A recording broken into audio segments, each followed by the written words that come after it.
Hey guys, alright? Welcome everyone.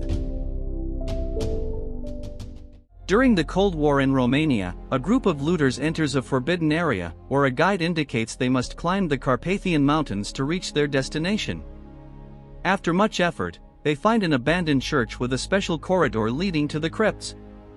Here, the men find beautiful engraved art showing strange winged demons. They heard about a secret cave full of gold, but they can't find an entrance, so they use explosives to blast a hole in the ground. Unfortunately, soon the church starts shaking and the floor collapses, causing the men to fall underground, and a landslide buries the building, keeping the group trapped underneath. At least everyone survived, so they decide to investigate the strange bat-like sound they keep hearing. 30 years later, a group of scientists begins an excavation at the site where the church used to stand. They find the cave and realize there's a river that extends deep inside it, so they decide to hire a group of specialized explorers to investigate. Meanwhile, in Mexico, Tyler and his team of divers are searching for an underwater cave in Yucatan. They don't have much luck, and most of the team gives up after a while, but Tyler continues until he finds it. He's quite convinced when he returns to the boat, but his brother Jack scolds him because it's important for their safety to stop when the group warns. Later that night, they receive a call from Dr. Nikolai, who wants to hire them to explore the cave beneath the ruins of the church, claiming it extends for over 19 miles, and he wants to document everything. The team, also consisting of Charlie and Strode, finds the job different and risky, but they accept the job.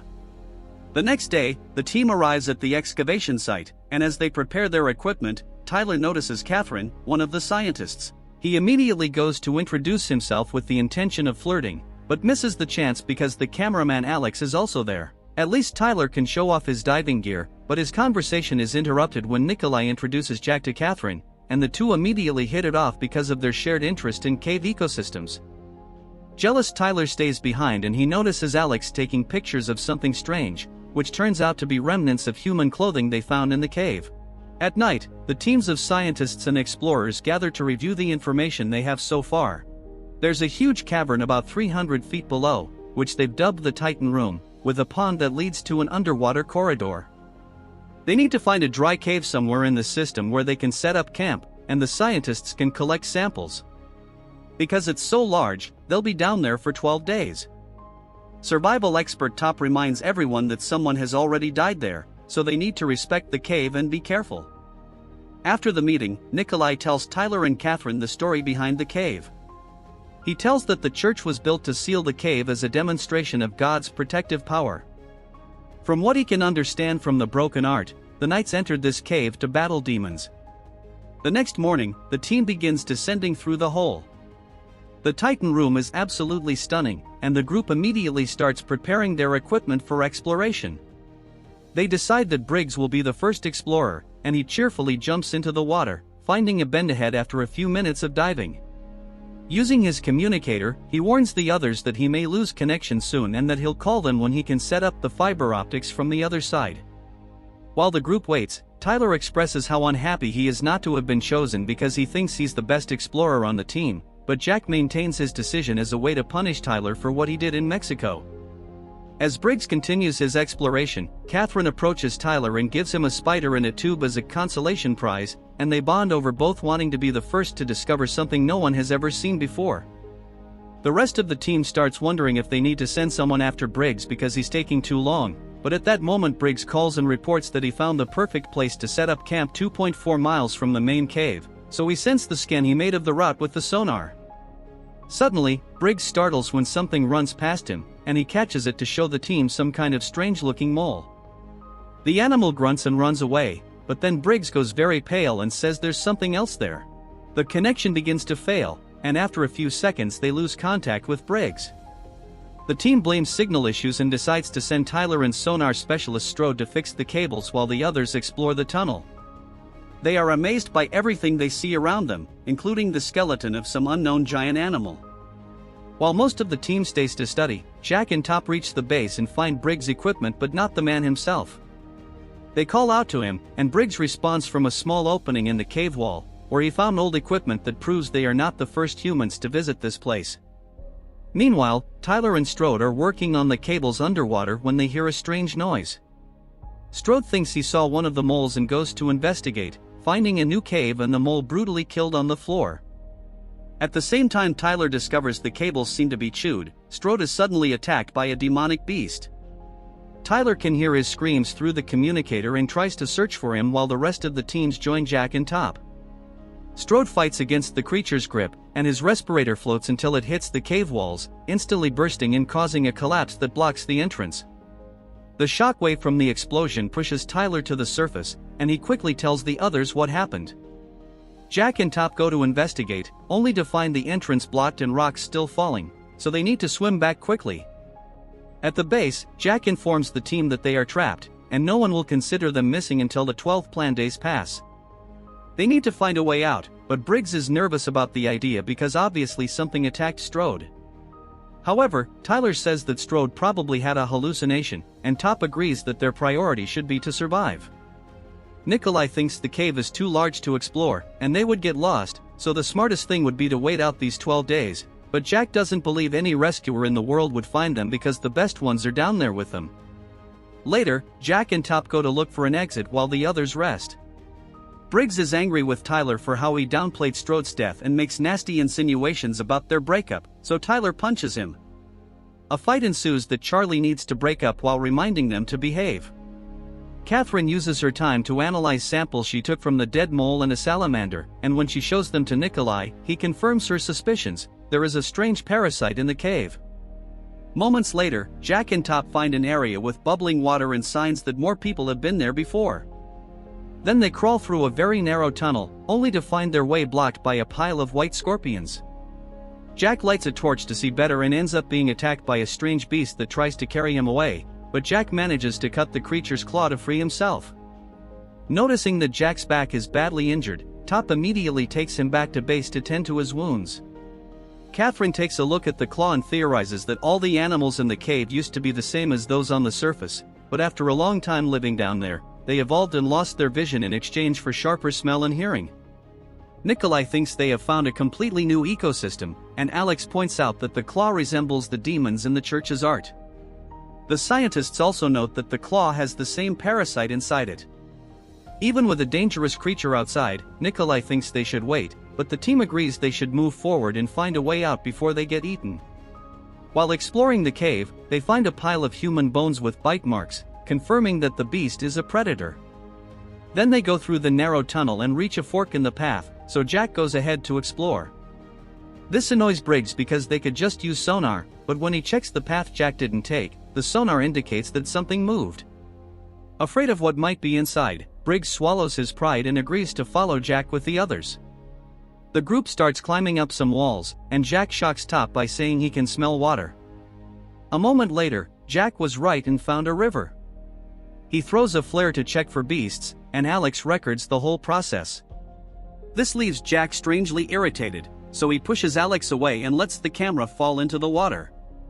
Alex questions Jack's attitude, and the words make Jack snap out of his anger, and he apologizes. Later, Jack announces they will rest for 20 minutes and goes to sit alone on a rock while his body trembles in pain. Top sees this from afar and tells Tyler that the medicine isn't working. To Jack's sudden shock, he can hear everything everyone is saying, even if they're not close to him. At that moment, Tyler comes to check on his brother, but Jack swears he's fine and asks him to trust him. After resting, the group returns to the water while Jack continues to hide the pain he still feels. At one point, there's a strong current that pushes them, and the team worries it might make them lost. An irritated Jack argues that this is the only available way out, so the team has no choice but to follow him, even when Alex points out that Jack has a death wish.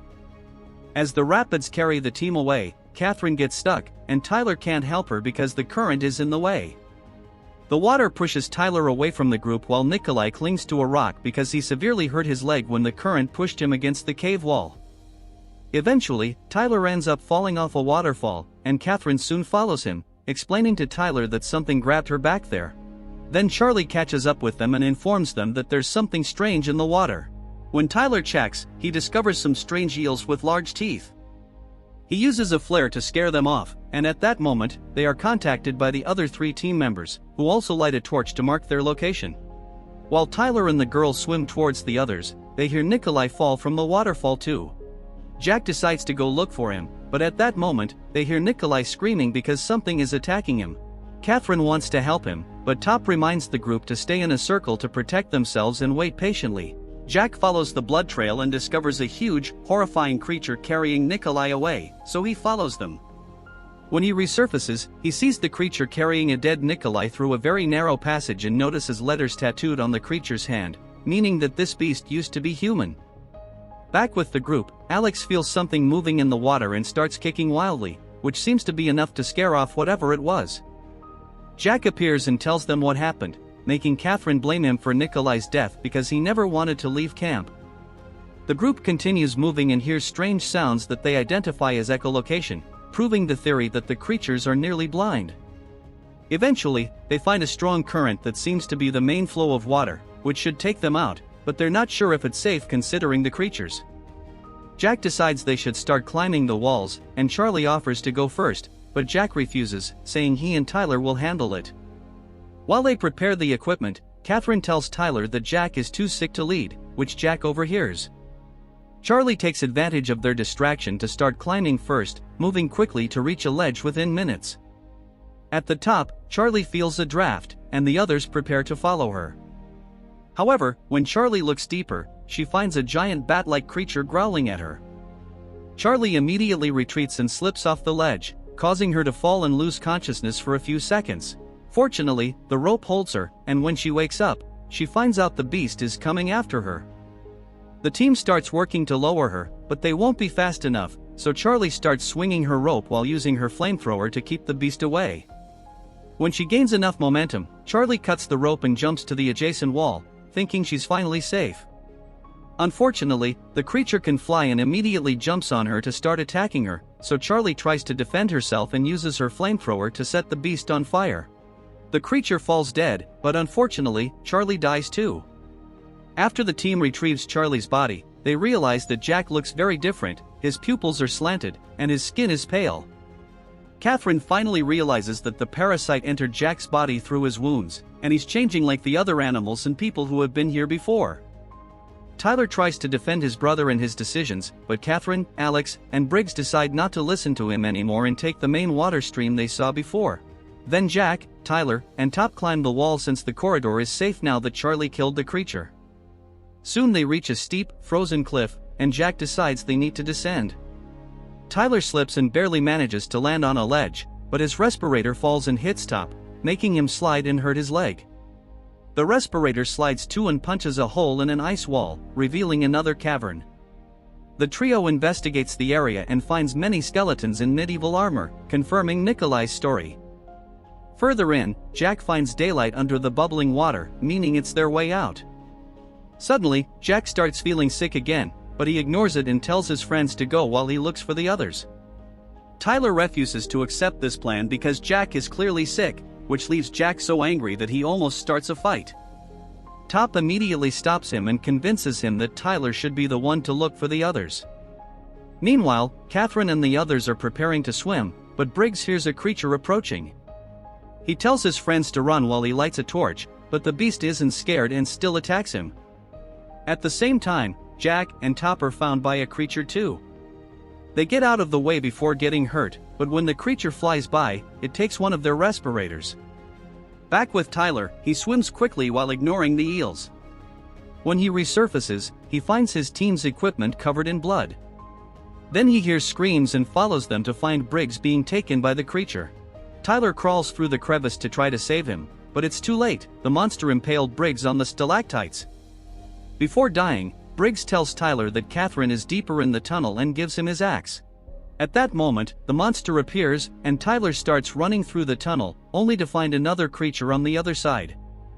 Fortunately, he also finds Catherine, who uses the sonar to send strong sound waves that scare the creature because sound is its weakness. The duo escapes together until they find a river, and they jump into it to swim while sharing Tyler's respirator. They have to go through a narrow passage that causes them to lose the respirator, and Catherine loses consciousness, so Tyler has to drag her to the surface. Tyler administers first aid, and Catherine quickly wakes up. At that moment, they hear a strange sound, but it turns out to be Alex, who warns them that the monster is coming after him. Tyler finds an ice tunnel and assumes it connects to the cave Jack found earlier, so the trio immediately starts climbing. Moments later, they find the cave with the skeletons and reunite with Jack and Top. The creatures are hanging from the ceiling as if they're waiting for something, which means they need to hurry. They don't have enough respirators even if they share, so Jack decides he'll retrieve what the monster stole. The rest of the group moves towards the water only to slip and drop a respirator, which makes enough noise to attract a creature. Alex uses the sonar to keep the creature away, but it starts breaking stalactites, and they fall on his leg, leaving him injured. Tyler tries to go back to help him, but the monster arrives first and kills Alex. Another creature approaches them through the water, so Top and Catherine try to hide to avoid its echolocation. The creature finds them anyway and won't leave even when Top hits it with the respirator, but Tyler jumps in and kills it with an axe. Meanwhile, Jack flees from a third creature and climbs a wall to retrieve the last respirator, which he reaches after knocking the creature down. More creatures are coming, so Jack throws one of the tanks to his brother and puts a lit flare on the other to throw it into the water later. The tank explodes, and the whole cave starts shaking, distracting all the monsters except one.